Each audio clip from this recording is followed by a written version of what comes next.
Bonsoir à tous et bienvenue dans votre journal francophone ReNews diffusé par Reopen Media. Je suis Hasmi Karakelian. Commençons ce journal par une histoire qui rappelle une scène digne d'un film d'action et qui s'est pourtant bien déroulée dans les rues d'Erevan. Un chasseur russe MiG-29, une machine de guerre conçue pour dominer le ciel, a terminé sa course contre un poteau. Après avoir glissé de sa remorque, l'image spectaculaire a soulevé une vague de questions et de spéculations. Alors, que s'est-il réellement passé lors de cette promenade nocturne?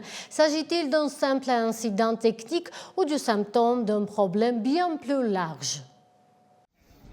L'image est surréaliste et a fait le tour des réseaux sociaux. Un MiG-29 russe, connu pour ses manœuvres incroyables dans les airs, a connu un incident au sol. Alors qu'il était transporté sur une remorque, près de la base aérienne d'Erebuni, l'appareil a glissé sur l'avenue Arshakuniat, percutant un poteau métallique et une grille. Heureusement, aucun blessé n'est à déplorer et les dégâts matériels sont limités. Selon l'agence Sputnik Armenia, l'incident serait dû à un problème technique. L'attache de la remorque aurait cédé. Cette promenade nocturne insolite a immédiatement alimenté toutes les spéculations, des plus techniques aux plus complotistes. Nous avons interrogé un expert militaire.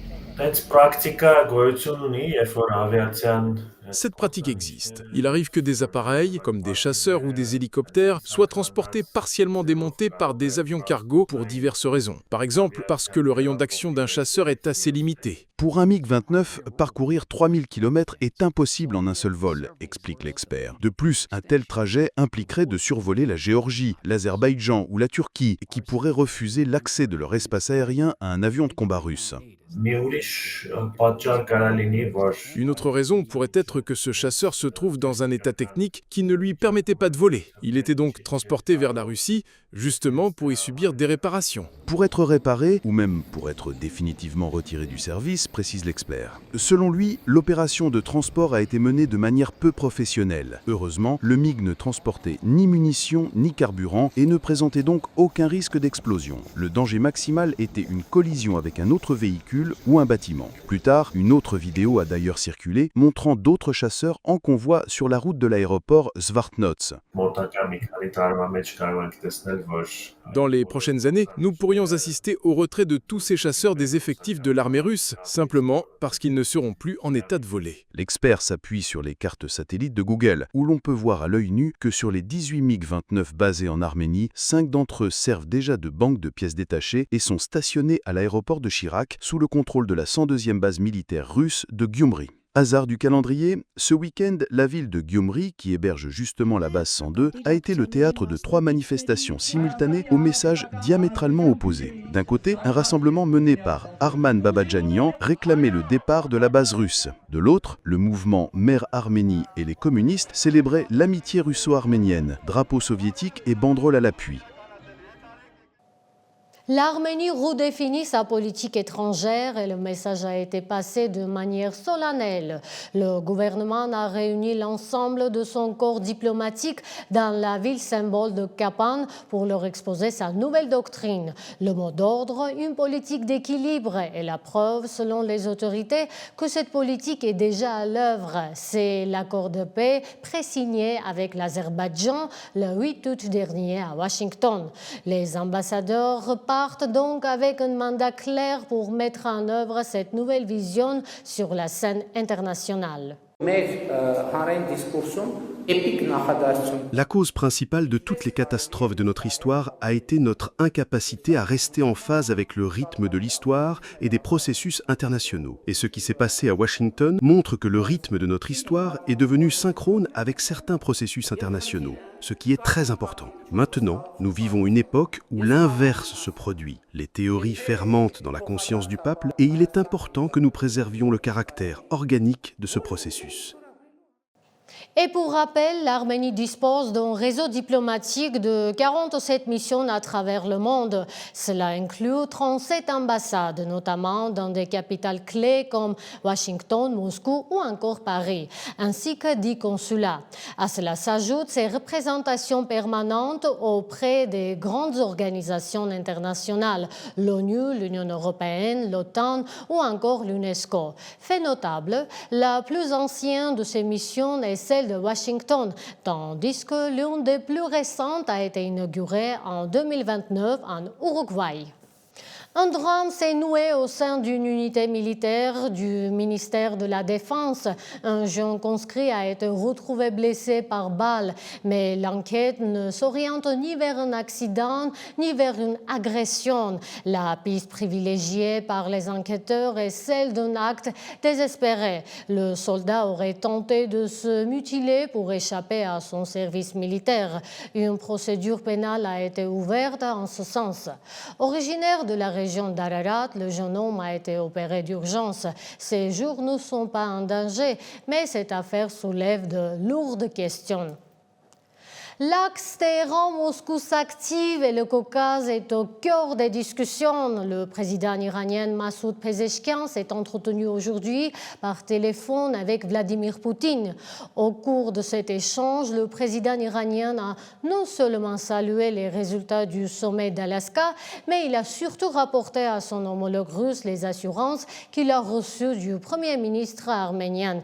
Les inquiétudes de Téhéran auraient bien été prises en compte dans les récents accords signés avec Bakou et Washington. Un échange qui confirme la coordination entre les deux puissances qui ont également réaffirmé leur soutien au format de dialogue 3+3 pour la région et leur volonté d'accélérer la construction du chemin de fer stratégique Rasht-Astara, pièce maîtresse du corridor nord-sud.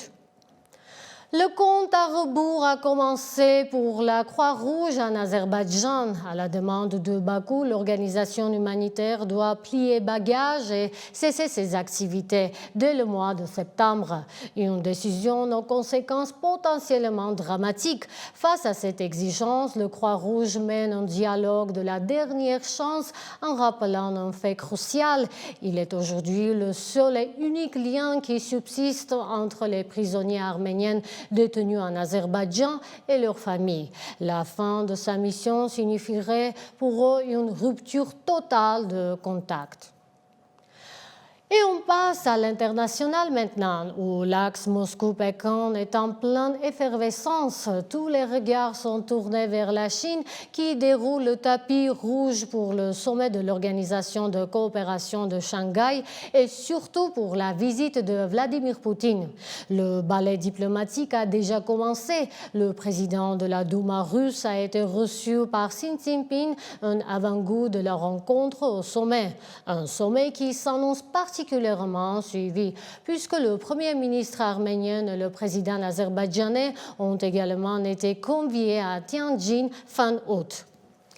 La diplomatie américaine sur deux fronts pour tenter de débloquer la situation en Ukraine. D'un côté, une approche très personnelle, celle du président Donald Trump, qui réduit le conflit à une dimension psychologique. Pour lui, les pourparlers sont bloqués parce que Poutine n'aime pas Zelensky.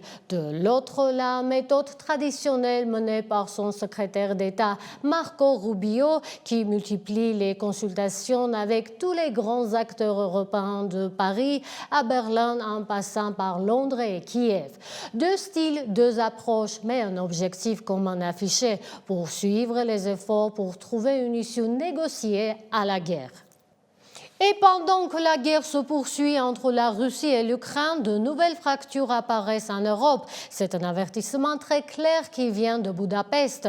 Le chef de la diplomatie hongroise a déclaré que les frappes ukrainiennes sur l'oléoduc Druzhba équivalent à une attaque contre son pays et la Slovaquie. Il accuse Kiev avec la complicité silencieuse de Bruxelles de vouloir ainsi forcer la main de la Hongrie. En jeu, la position de Budapest sur la guerre et sur l'adhésion de l'Ukraine à l'Union européenne. Les promesses de Moscou de ne pas conquérir de nouveaux territoires ne sont en rien une concession. C'est la déclaration sans équivoque du président ukrainien Volodymyr Zelensky. Selon lui, la Russie ne fait que chercher de nouveaux prétextes pour ne pas arrêter la guerre, tout en ignorant les propositions de cessez-le-feu de Washington et de Kiev.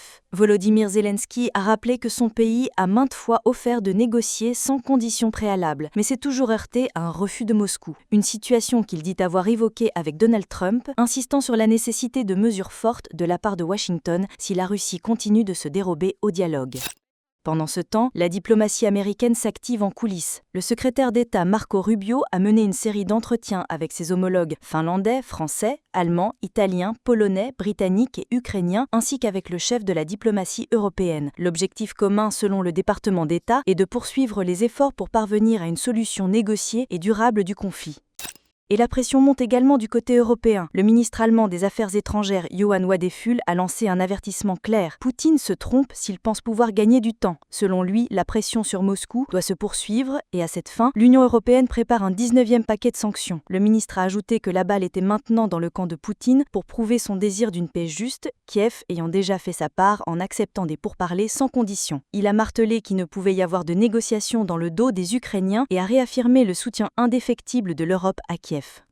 Scène pour le moins contrastée à la Maison-Blanche. Interrogé sur sa relation avec Kim Jong-un après une rencontre avec le président sud-coréen, Donald Trump a déclaré avoir une relation formidable avec le dirigeant nord-coréen, espérant qu'elle le reste. Il a même affirmé vouloir le rencontrer de nouveau cette année, se remémorant avec fierté sa traversée de la zone démilitarisée en 2019, où, dit-il, il se sentait en sécurité alors que tout le monde était fou de peur. Cette ambiance cordiale tranche radicalement avec les menaces que Donald Trump avait proférées sur les réseaux sociaux juste avant la rencontre, promettant de mettre fin à des accords avec Séoul. La tension serait rapidement retombée grâce à de somptueuses flatteries du président sud-coréen sur la décoration du bureau ovale. Donald Trump est cependant resté ambigu sur une possible réduction des troupes américaines en Corée du Sud, mais a affirmé vouloir rompre le contrat de location d'une importante base militaire pour en faire une propriété américaine. Le Vietnam panse ses plaies après le passage dévastateur du typhon Pajiki. Le bilan est lourd. Les autorités font état d'au moins 3 morts et 10 blessés. Près de 7000 habitations ont été endommagées, plus de 28 000 hectares de rizières ont été inondés, des milliers d'arbres et plus de 300 poteaux électriques ont été abattus, provoquant des coupures de courant massives dans 5 provinces. Au total, 325 000 personnes ont dû être évacuées. Dans la capitale, Hanoï, les pluies torrentielles ont provoqué des inondations spectaculaires. Les voitures se retrouvant submergées jusqu'au toit. Les météorologues préviennent que les pluies vont se poursuivre. Depuis mardi, Kajiki a été rétrogradé en tempête tropicale et se déplace désormais vers le Laos voisin. Le mémorial du génocide arménien de Titernakaberd fait pour 9 mai. Le recueillement continue. D'importants travaux de rénovation sont en cours sur les célèbres piliers inclinés du mémorial. La direction du site a confirmé que le mémorial reste ouvert aux visiteurs et aux délégations pendant toute la durée du chantier. Les piliers étant restaurés un an pour ne pas perturber les visites. C'est un choc des cultures qui s'est joué cette semaine en Arménie, première nation chrétienne de l'histoire. Une artiste internationale, Sevdaliza, a été déprogrammée d'un grand festival à Yerevan. Son tort, avoir utilisé des symboles chrétiens, notamment la croix, dans un clip jugé provocateur. Une initiative qui a déclenché une vague de protestations et un débat passionné sur les limites de l'art dans un pays où la foi est profondément ancrée dans l'identité nationale. Sevdaliza, de son vrai nom Sevda Alizadeh, artiste d'origine iranienne et azerbaïdjanaise, devait être l'une des têtes d'affiche les plus attendues du Coca-Cola Fest cette semaine. Mais, jugé antichrétien par les uns, grotesque ou simplement audacieux par les autres, son clip a divisé l'opinion sur les réseaux sociaux. Une vaste campagne de protestation a été lancée contre la chanteuse après la sortie de la vidéo de son titre Messia, où on la voit danser sur une croix, puis à l'intérieur, et participer à une scène revisitée. Sevdaliza est également auteure, productrice de musique, artiste visuelle et réalisatrice. Le grand public l'a découverte avec son titre Ride or Die, devenu un véritable phénomène sur TikTok. Avant l'annulation, il avait d'abord été annoncé que la chanteuse se produirait bien, mais sans interpréter le titre controversé Messia. Cependant, face à la vague de protestations qui ne faibblissait pas, sa participation a finalement été purement et simplement annulée. Nous avons tenté d'obtenir des éclaircissements auprès de l'organisateur du festival, la Coca-Cola Hellenic Bottling Company, qui nous indiquait qu'il ne ferait de commentaires qu'après l'événement. Nous avons également contacté le ministère de l'Éducation, de la Science, de la Culture et des Sports. On nous a répondu que le ministère ne supervise pas ce type de festival car il n'a aucun lien avec les événements commerciaux. Le célèbre influenceur Aik Mikrokshan, lui, faisait partie de ceux qui attendaient Sevdaliza avec impatience. J'aurais tellement voulu que Sevdaliza vienne. Je ne la connais pas seulement pour quelques chansons, c'est une véritable créatrice, très brillante, provocatrice. Et oui, dans l'art contemporain, la provocation est l'un des meilleurs outils, mais elle n'est pas univoque. Pour certains, c'est oppressant et superficiel. Pour d'autres, c'est plus profond et multifacette. Ça ne sert même pas à rien de lancer un débat là-dessus. C'est comme la foi, ça ne se prouve pas. Pour moi, ça existe. Pour vous, c'est à vous de décider. Nous sommes donc allés dans les rues d'Erevan pour prendre le pouls de l'opinion publique. Le public arménien connaît-il Sevdaliza? Qu'en pense-t-il? Et surtout, les gens sont-ils au courant de l'annulation de sa venue et des raisons qui se cachent derrière? Quand j'ai vu ce clip, je n'ai même pas pu le regarder jusqu'au bout, parce que c'est tellement insultant pour les croyants, pour les chrétiens. Je pense qu'il n'y a pas de place pour elle dans un pays où l'Église joue un si grand rôle dans la vie des gens. Ce n'est pas le genre d'artiste qu'il fallait inviter ici. C'est triste, quoi. C'est triste, surtout pour notre pays qui est appelé la première nation chrétienne. Mais maintenant, je suis content que ce soit annulé.